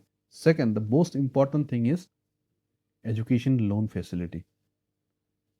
फीस पे करने के लिए आपके पास पैसा नहीं है, तब गवर्नमेंट से आपको इतना सुविधा दिया जा रहा है कि एजुकेशन लोन होता है, आप एजुकेशन लोन के लिए अप्लाई करो। आपको मिनिमम रजिस्ट्रेशन चार्ज जो कॉलेज में होता है, वो कॉलेज में रजिस्ट्रेशन करने के तुरंत बाद कॉलेज वाले क्या करते हैं, आपको बोनाफाइड सर्टिफिकेट दे देते हैं। ओके। बोनाफाइड सर्टिफिकेट के साथ साथ वो कोटेशन वगैरह दे देते हैं बैंक में जो चाहिए, कॉलेज का डिटेल्स कोटेशन वगैरह सब कुछ चाहिए होता है बैंक में। एंड ये जो बैंक में दिया जाता है, उसके बाद बैंक में देने से वो डायरेक्टली लोन अप्रूव नहीं होता है। गवर्नमेंट का एक पोर्टल है विद्या लक्ष्मी पोर्टल, उसमें आपको अप्लाई करना पड़ता है। विद्या लक्ष्मी पोर्टल के थ्रू बैंक में आते हैं, बैंक आपका लोन सैंक्शन करके देते हैं, और वो लोन आपको तभी चुकाना है जब आपको नौकरी मिलेगा। After you get the job आपको लोन चुकाना होता है। हाँ, बहुत सारे में इसका कंसेप्शन है यार, लोन तो ले लेंगे लेकिन उसको देंगे कैसे, ये तो राइट आपको और बैंक उन्हीं कॉलेज को लोन देते हैं जिन कॉलेजेस में आपको 100% जॉब की गारंटी है, और आपको इसीलिए वैसे कॉलेज को चूज करके लेना है जहां आपका 100% जॉब की गारंटी है। आप जैसे ही आपका जॉब लगेगी, थर्ड सेमेस्टर या फोर्थ सेमेस्टर के बाद आपका जॉब का वो हो जाता है। कुछ कुछ ऐसे कॉलेजेस है, टॉप लेवल कॉलेजेस है, वहाँ पे क्या होता है, आपको 2 साल के बीच में, मतलब 2 साल 1 साल के बाद आपको 1 साल पूरा कंप्लीट इंटर्नशिप में चले जाते हैं आप। और इंटर्नशिप क्या होता है, पेड इंटर्नशिप होता है, आपको पेमेंट किया जाता है। कुछ ऐसे कॉलेजेस हैं जहाँ पे आपका जब जब जो मैंने एनईपी के बारे में बोला, तो आपने डिग्री कर लिया, उसके बाद उस कॉलेज में ग्लोबल एमबीए प्रोग्राम्स होते हैं। जैसे उन कॉलेज का क्या होता है, फॉरेन का कोई यूनिवर्सिटी के साथ टाई अप होता है, तो यहाँ पे 1 साल पढ़ना पड़ता है आपको। इन 1 साल में आपको टोफेल वगैरह जितने भी लैंग्वेज वो दिया जाता है। नेक्स्ट ईयर आपको वहाँ फॉरेन में भेजा जाता है, और फॉरेन में क्या होता है, ये वाला क्रेडिट जो है इंडिया का क्रेडिट, वो वहाँ पे ट्रांसफर हो जाता है, तो फॉरेन से आपको डिग्री मिलता है। तो किसी को अगर किसी ने अगर लोन लिया हुआ है तो वहाँ पूरा टोटल लोन, मतलब ये कॉलेज के साथ क्योंकि टाई अप है, तो लोन को जो है वो कॉलेज वाला खुद अपने उसमें लेगा। अच्छा, ये लोग पे हाँ, कोई जो भी लीगल फॉर्मेलिटीज है वो कॉलेज के थ्रू होता है जो भी है, तो इसमें भी प्रॉब्लम नहीं आता है, तो इसे ग्लोबल एमबीए बोला जाता है। तो वैसे काफ़ी सारे स्कोप्स है, बहुत सारे स्कोप्स है कि I think you can avail these facilities and all only and only when you come and ask us, कि हमें अगर पूछा जाए तो हम इन सब चीज़ों में हेल्प कर देते हैं। यहाँ तक कि बैंक लोन में अभी अभी रिसेंटली मैंने 2 स्टूडेंट्स को हेल्प किया है, बैंक में बात करके, बैंक मतलब मैनेजर से बात करके। एंड जो स्टूडेंट गांव का एक स्टूडेंट है, मैंने देखा उसका कैरियर बहुत बढ़िया है, उसको वो पढ़ाई में बहुत अच्छा है उसको, तो मैंने उनको बोला कि आप बीएससी इन एरोनॉटिक्स कर लो। बीएससी के बाद उसको मैंने बोला उसका लाइफ सेट है, लेकिन थोड़ा फाइनेंशियली डाउन है, उसका मन था उस फील्ड में। काफ़ी लोगों को पता नहीं, एमएससी का एक कोर्स होता है एस्ट्रोनॉटिक्स का, astronaut, MSc in astronautics. Aeronautics, aeronautics तो पता है, एरोनॉटिक्स जैसे देखिए 3 चीज़ें होते हैं, BTech in aeronautics, BTech in aeronautical engineering, BTech in aerospace engineering, and एक दूसरा चीज़ है वो है AME course, that is aircraft maintenance engineering.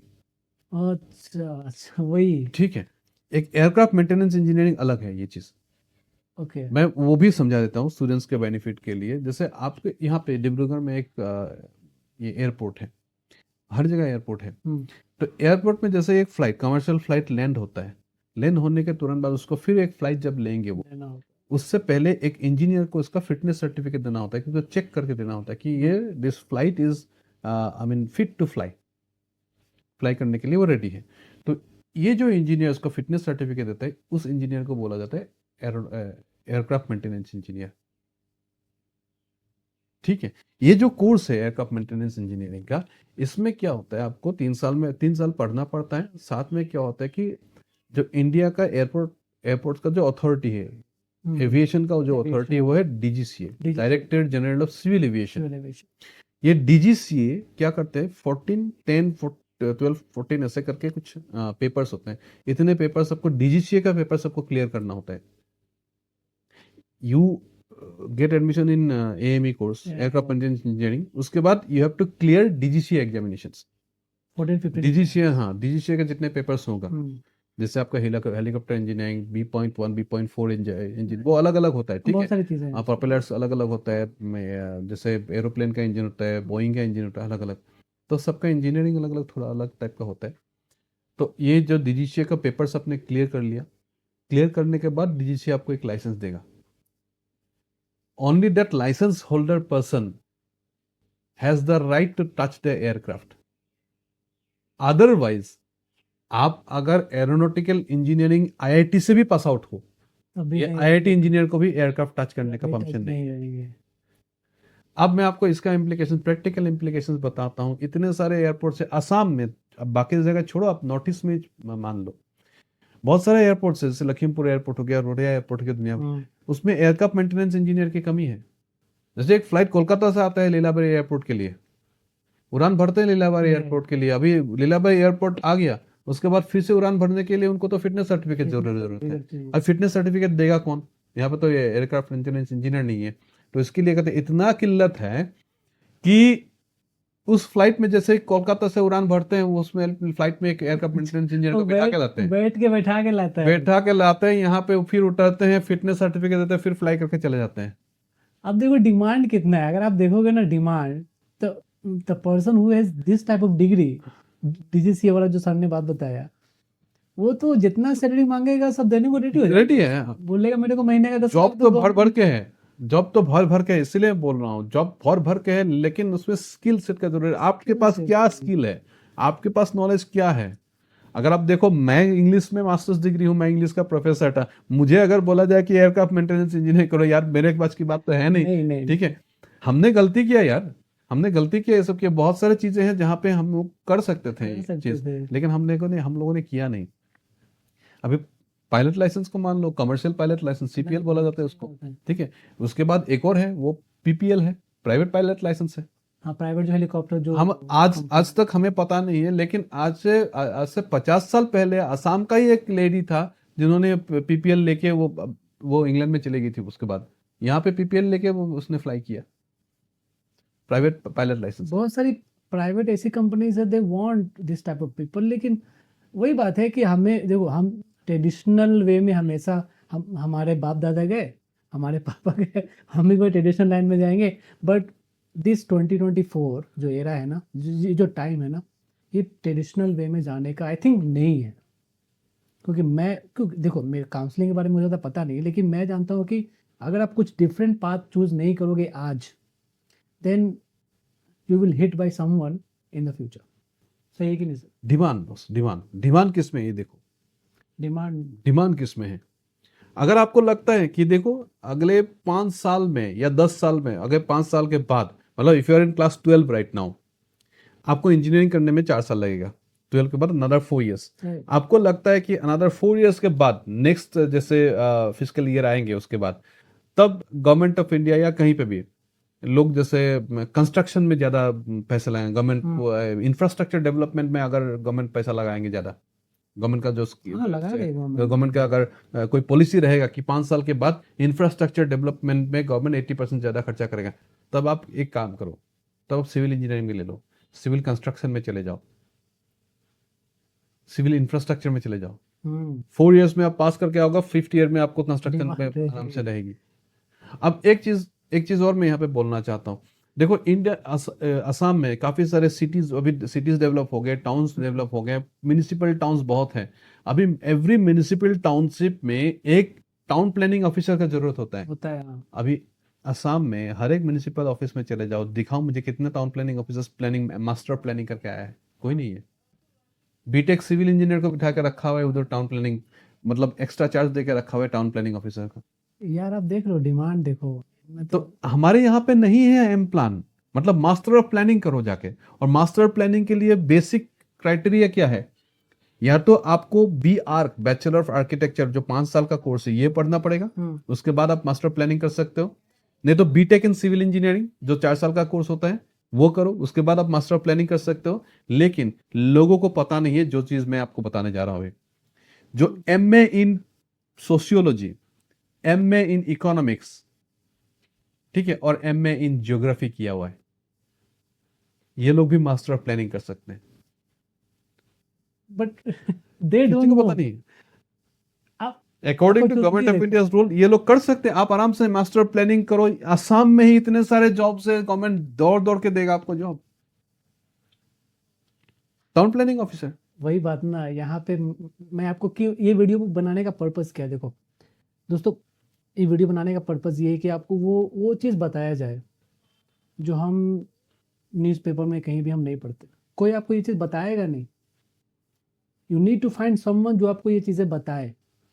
इसीलिए इस पॉडकास्ट को करने का रीज़न यही था कि आपको वो चीज़ें बताई जाए जो आपको शायद कोई आपको बाहर आपको बताएगा नहीं। तो he is an educationist, career counsellor, journalist, poet, author, मतलब जितना हम हमारी एज नहीं है ना उससे ज़्यादा सर ने इनके पास सर्टिफिकेट्स हैं, अवार्ड्स हैं, लाइफ में उतने सारी चीज़ें अचीवमेंट कर ली, उनके बाद ये आपको कुछ बता रहे हैं। तो इन्होंने जो भी कहा है इससे ज़्यादा आपको क्योंकि इसमें टाइम लिमिटेड है। देखो मैंने सर से 30 मिनट्स का टाइम लिया, ऑलरेडी 30 मिनट से ज़्यादा हो चुका है इस वीडियो को बनते हुए, राइट। तो अगर आप इन डेप्थ नॉलेज लेना चाहते हो, कुछ और भी सीखना चाहते हो, तो just right now call him right now, okay. मैं सर का नंबर, इनकी वेबसाइट का एड्रेस मैं डिस्क्रिप्शन बॉक्स में दे रहा हूँ। Call him right now, okay, और choose your path in the very, मतलब ठीक से अपनी लाइफ को चुनो। तो यहीं पर शायद हम इस पॉडकास्ट को ख़त्म करते हैं। अगर आप जी। सर कुछ और एक If मैसेज you- देना चाहोगे sir. If you want to be successful you'll have to act now।